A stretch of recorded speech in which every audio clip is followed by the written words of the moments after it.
Hey guys, आज मैं आप लोगों के साथ फिर से एक न्यू वीडियो लेके आ गया हूँ।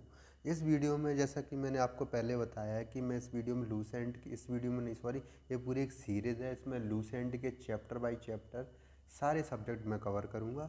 तो उसी को मैं पूरा करते हुए आज मैंने जैसा कि मैंने कल लास्ट वीडियो में आपको सोलर सिस्टम तक बता दिया था, स्टार के बारे में बता दिया सोलर सिस्टम में, उसके हम थोड़ा सा रिकैप करेंगे, फिर उसका आगे का देखेंगे। ठीक है, चलिए शुरू करते हैं।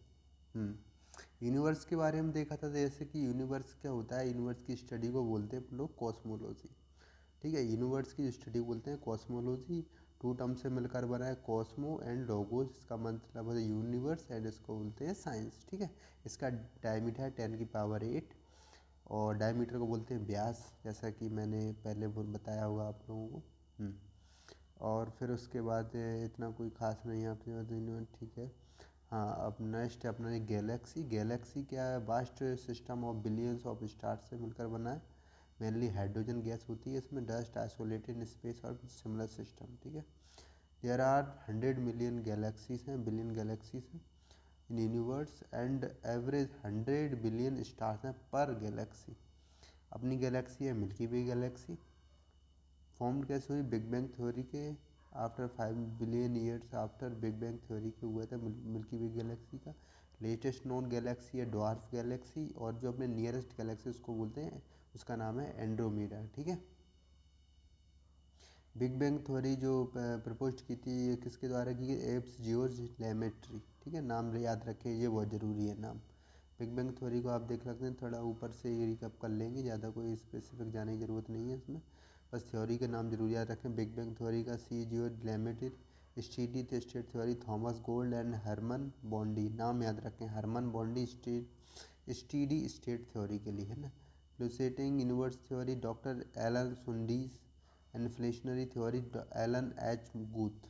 ठीक है, अब इसमें इतना कुछ खास नहीं है, आप इसको हटा सकते हैं। देन स्टार को आपने देख लिया, clumps of dust and gases होता है, ये nebula come together due to gravity and form star बनाते हैं। ठीक है, सोलर सिस्टम को अपन ने देख लिया था, सोलर सिस्टम डिफरेंट से मेंबर्स हैं सोलर सिस्टम, तो one by one upon discuss करेंगे। तो आज की वीडियो में हम डायरेक्ट आ जाते हैं members of the solar system. तो स्टार्ट विद द सन। आज की वीडियो में मैं सन अकेला कवर करूँगा, इसको डिटेल में कवर करूँगा। मैंने सोचा है कि कोई भी इसको एक कंसेप्ट जैसे कोई टर्म आता है कंसेप्ट, उसको मैं आपको साथ साथ समझाऊंगा अभी, इससे आपको लॉन्ग टर्म तक याद रहे चीज़ों को। ठीक है, तो पहले सन पे आ जाते हैं। ये देखिए, sun is at the centre of the solar system. ये जरूर आप याद रखें, जो सन है ना सेंटर में रहता है, और ये सारे प्लानेट्स हैं वो इसको अपने ऑर्बिट में इसको रिवॉल्व करते हैं सन के। Its size is 13 lakh times as that of the earth. जो सन का जो साइज़ है ना, कंपेयर किए गए अर्थ से, वो बता रहे हैं कि 13 लाख टाइम्स ज़्यादा है उसका, है ना सन का। Sun it is the nearest star है टू द अर्थ। अर्थ के नियरेस्ट स्टार कौन सा है? सन, मून नहीं है, क्योंकि मून एक सैटेलाइट है, नॉट द स्टार, बात ध्यान रखें। और वीनस है, लेकिन आप उसको वीनस प्लानेट है, स्टार नहीं। स्टार की बात करें, अगर स्टार की बात करें नियरेस्ट स्टार, तो सन है। It is ultimate source of energy for the life on the अर्थ। ठीक है, इस डायमीटर इस कितना है? इसका diameter 40 lakh kilometres. It is compose of, ये जरूर ध्यान रखेंगे, कम्पोज किससे हुआ है? 71% हाइड्रोजन। इसका कंपोजिशन मीन्स मतलब कौन कौन से एलिमेंट से मिलकर बना है। तो hydrogen is most important elements, then we have a helium and last 2.5% other elements, है ना। मोस्टली हाइड्रोजन एंड हीलियम से मिलकर बना है। Hydrogen and helium are the main gases present in the sun. ये आप ध्यान रखें, हाइड्रोजन एंड हीलियम। अब होता क्या है कि जैसे कि सन में कुछ रिएक्शंस होते रहते हैं, लाइक देखो within the sun hydrogen, जो हाइड्रोजन गैस है वो कन्वर्ट होती है हीलियम में। कैसे? Nuclear fusion. न्यूक्लियर फ्यूज़न क्या होता है, इसको भी आप जान लो। क्या होता है न्यूक्लियर फ्यूज़न? बैंड दो एटम है लो डेंसिटी वाले। ठीक है, इसको मैं ऐसे बता, दो एटम है लो, दोनों की डेंसिटी बहुत लो है, तो क्या करेंगे, दोनों आपस में मिल जाएंगे और एक हाई डेंसिटी वाला एटम बना देंगे। और इससे क्या, जब ये इसको वो प्रोसेस को बोले न्यूक्लियर फ्यूज़न, फ्यूज़न हो रहा है, मतलब दो चीज़ें मिल रही, दो एटम मिल रहे हैं, तो उसको बोले फ्यूज़न। और इसी की अपोजिट होती है, जब कोई बड़ा एटम है, उस उसकी डेंसिटी हाई है, वो दो छोटे छोटे एटम में डिवाइड, उसको बोलते हैं फ्यूज़न, न्यूक्लियर फिशन। इसको बोलेंगे फ्यूज़न, उसको बोलते हैं FISSION फिशन। याद रखेंगे इस चीज़ को, है ना। आगे चलते, इन दोनों प्रोसेस में क्या गैस रिलीज होती है, हीट एंड लाइट दोनों रिलीज होती है, ये आप ध्यान रखेंगे। चाहे इसमें या फ्यूज़न में, फिजन दोनों में हीट एंड लाइट दोनों रिलीज होती है, क्योंकि एक्ससेंस हो रहे हैं तो उसमें गैस रिलीजिंग होना स्वाभाविक है। नाउ नेक्स्ट क्या है, इट हैज़ सरफेस टेम्परेचर की बात कर रहे हैं। इसका जो सरफेस टेम्परेचर है 5778 केल्विन, केल्विन में इतना है। एंड 5504.85 डिग्री सेल्सियस में है, और 9940.73 फ़ारेनहाइट में है। ठीक है, तीनों को बता दिए, पेपर में पूछ सकते हैं तो आप याद रखेंगे। अब स्टॉर्म क्या होता है, storm of hot atoms which dissipates मतलब क्या, डिसअपियर। इसका डिसिपेट्स मतलब होता है डिसअपियर, मतलब किसी चीज़ को ख़त्म करना। From the photosphere of the sun overcomes gravity and goes into the outer space is known as solar flare. क्या होता है, जो स्टॉर्म एक काइंड ऑफ हवा कह सकते हैं, हवा ऑफ आंधी टाइप में कह सकते हैं, मतलब तेज स्ट्रीम हवा है ना। तो storm of hot atoms which dissipates, इसको डिसिपेट मतलब डिसअपियर करती है फ्रॉम दी फोटोस्फीयर। फोटोस्फीयर क्या एक लेयर होती है सन में, ठीक है, सन की डिफरेंट लेयर्स हैं, वो आगे पढ़ेंगे।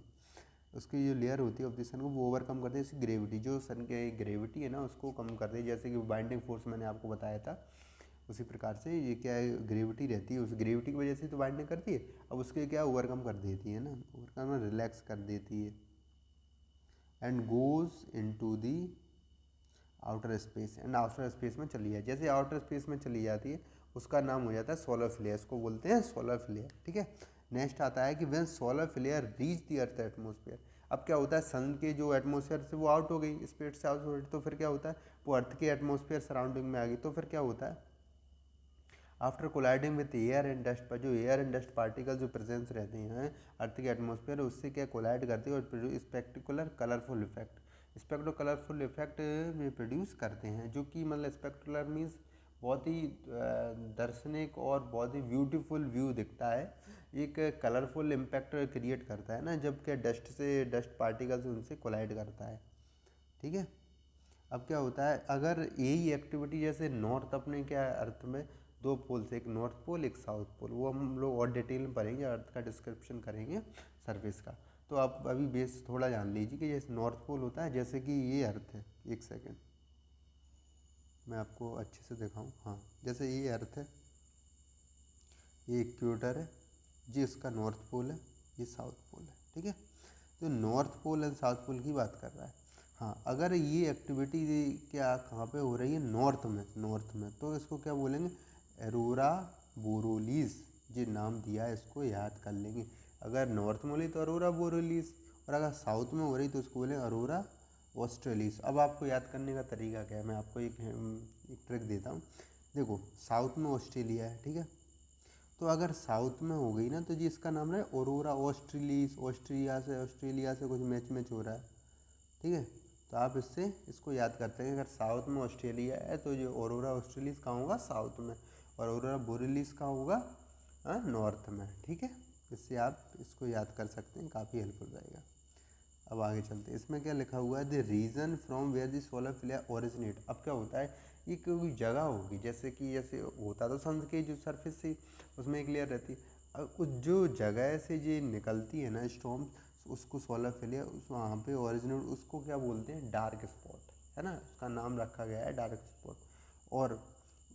और इसको क्या बोलते हैं, जियोग्राफिकल लैंग्वेज में इसको बोलते हैं सन स्पॉट। ठीक है, इसको याद रखेंगे, sun spot dark spot same चीज़ है, उसको सन स्पॉट डार्क स्पॉट एक ही बात है। ठीक है, the spot are relatively colder रहता है। अब कोल्डर रहता है, अब ये नहीं है कि बिल्कुल कोल्डर रहता है, रिलेटिवली कोल्डर रहता है, मतलब जो आसपास का टेम्परेचर है उससे रिलेटिवली कोल्डर रहता है ना।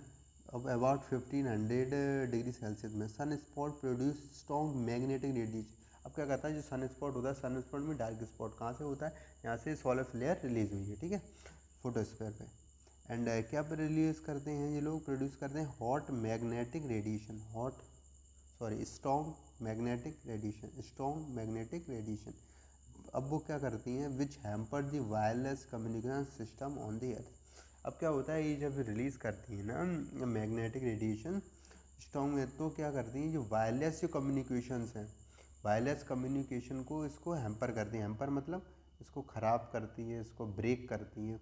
इसलिए क्या होता है कि अपना जो सोलर फ्लेयर ज़्यादा रिलीज़ हो तो एवरी कंसर्न है, इससे क्या सिस्टम अपना जो वायरलेस कम्युनिकेशन उनसे इम्पैक्ट पड़ता है, ठीक है। सन स्पॉट अभी आगे बोल रहा है कि sun spot appear disappear after every 11 years which is called sun spot cycle. Sun spot cycle क्या होती है, ये हमेशा नहीं दिखता आपको, अपीयर डिसअपीयर होता रहता है every period of 11 year, after 11 years then फिर अगेन 11 ईयर्स आफ्टर, ठीक है। तो अपन ऐसी चीज़ों को देखेंगे। Temperature at the centre is around 1.571 into 10⁻⁷ kelvin, ठीक है। अब आप देख सकते हैं टेम्परेचर एट द सेंटर, इसमें इतना दिया, सेंटर की बात कर रहा है, सरफेस की बात नहीं कर रहा, सेंटर में इतना होना, ठीक है। अब चलते हैं आगे। शाइनिंग सरफेस ऑफ द सन, इसको क्या बोलते हैं, जो शाइनिंग सरफेस है। अब शाइनिंग सरफेस का भी कुछ ना, तो शाइनिंग सरफेस को बोलते हैं फोटोस्फीयर, यहाँ से ये स्टॉर्म रिलीज होते हैं। It appears like a disc की तरह लाइक करता है और radiates energy and acts as a source of a energy, ठीक है। The outer layer of the, अब जो आउटर लेयर है जो सन की एटमोसफेयर की, not the surface, outer layer जो सन की atmosphere made up of thin hot gases is called corona, ठीक है। Corona is visible only during a total eclipse. Eclipse क्या होता है, एक्लिप्स आपने जैसे सुना होगा कि ग्रहण पड़ते हैं, सूर्य ग्रहण, चंद्र ग्रहण, उसको जब ग्रहण शब्द का ही मीन है इंग्लिश में एक्लिप्स बोलते हैं उसको, ठीक है। जब इसको, अब इसमें क्यों बोल रहा है कि ये विजिबल ओनली, जब सन का एक्लिप्स होता है तो क्या होता है, मून अर्थ एंड सन के बीच में आता है तो वो क्या है, उस पर पूरी शेडो आ जाती है, तो वो टोटल अगर एक्लिप्स होता है तो अपने कोरोना विजिबल होती है। Special solar telescope called coronagraph, है ना, टेलीस्कोप, उससे अपन उसको देख सकते हैं। Planet travels with the sun through millions of stars in our galaxy at the speed of about 70,000 kilometre per hour. अब क्या कर रहा है, ये अपना पूरा सोलर सिस्टम है, ये भी ट्रैवल कर रहा है। अब प्लानिट बाइंड किए हुए, सन बाइंड किए हुए प्लानिट्स को, है ना, तो जी अब प्लानेट्स का रिवॉल्व कर रहा है, लेकिन सन जो है ना वो पूरा सोलर सिस्टम है वो भी मूव कर रहा है, ठीक है। अब वो मूव पूरे यूनिवर्स में घूमते रहते हैं अपन लोग, ठीक है। गैलेक्सी एट दिस, अब मैंने अपन लोग क्यों बोला कि अपन लोग अर्थ पे रहते हैं, अर्थ पार्ट है सोलर सिस्टम में, सोलर सिस्टम घूम रहा है तो सभी घूम रहे हैं, ठीक है। तो ऐसे लिंकें करके अपन समझेंगे, बढ़िया फन से समझेंगे, कोई दिक्कत नहीं, कोई जल्दबाजी, बस मज़े से पढ़ो, इन्जॉय करो। नेक्स्ट है, sun is about 150 million kilometre away from the earth. इसमें बताया गया, डिस्टेंस बताया गया कि अर्थ का सन और अर्थ के बीच में कितना डिफरेंस है, ठीक है, 150 मिलियन किलोमीटर बताया गया। और लाइट, अब लाइट क्या होती है, जो लाइट मतलब जो सन की लाइट आती है वो कितना टाइम लेती है अर्थ तक आने के लिए। इसमें लिखा है कि light takes about 8.5 minutes to reach the earth from the sun. इसकी स्पीड कैसी है, 3 लाख किलोमीटर पर सेकंड में 3 लाख किलोमीटर है। चलिए अब मैं इसको यहीं ख़त्म करता हूँ और आप लोगों से मैं विदा लेता हूँ। और इसमें क्या, मैंने सिर्फ सन का ही कराया कि जिससे कि ऐसा नहीं कि मैं जल्दी में सिर्फ पढ़ा दूँ, उसमें जो कंसेप्ट है उसको भी मैं समझा, ताकि इसका बेटर आउटपुट निकले और आप भी उसको समझे, आपको फिर इधर उधर टाइम वेस्ट ना करना पड़े, आपको लॉन्ग टर्म तक चीज़ें याद रहे। मेरा मकसद यही नहीं कि आपको जो लिखा हुआ उसको चिपका दूँ, बिल्कुल रटा दूँगी, रटो, ऐसा नहीं है। उसको समझ के रटेंगे ना तो काफ़ी इफ़ेक्टिव रहेगा, है ना। इसलिए थोड़ा कि मैं थोड़ा थोड़ा लेके पढ़ा रहा हूँ, जिससे कि इफ़ेक्टिव यूटिलाइजेशन हो चीज़ों का, बस यही मेरा पर्पज़ है। चलिए, थैंक यू।